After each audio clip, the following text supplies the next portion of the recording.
នៅថ្ងៃសៅរ៍ពីកើតនិងថ្ងៃអាទិត្យ3កើតខែវិសាខឆ្នាំមីអត្តស័កពុទ្ធសករាជ2569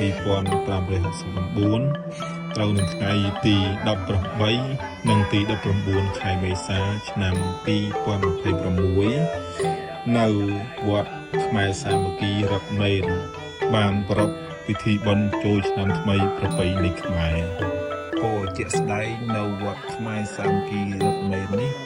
ឃើញប្រជាពលរដ្ឋខ្មែរយើងមកច្រើនកកកទាំងពីរថ្ងៃគឺថ្ងៃសៅរ៍និងថ្ងៃអាទិត្យគាត់អញ្ជើញមកច្រើនមែនទែនហើយជាពិសេសប្រជាពលរដ្ឋខ្មែរយើងតែងតែរក្សានៅប្រពៃណីទំនៀមទម្លាប់ខ្មែរយើងសម្លៀកបំពាក់ក៏ឃើញសម្លៀកបំពាក់គឺសម្គាល់ពីអត្តសញ្ញាណជាតិខ្មែរហើយទី2របៀបនៃកម្មវិធីមួយមានពិធីបង្សុកូលមានពិធីចម្រើនព្រះមហិទ្ធមានពិធីសម្ដែងធម៌ទេសនាហើយម្យ៉ាងទៀតនោះគឺពិធីពួនភ្នំខ្សាច់ពិធីពួនភ្នំខ្សាច់ពិធីបង្ហាសិរិសាព្រំនោះក៏មានរក្សាបានល្អប្រសើរ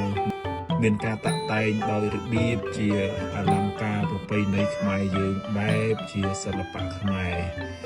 ជាទេវតាទាំង7ដែលជាអ្នកគ្រូក្បាលព្រំដើម្បីដូរវេនគ្នាទៅតាមប្រពៃណីដែលយើងធ្លាប់ធ្វើរៀនកន្លងមក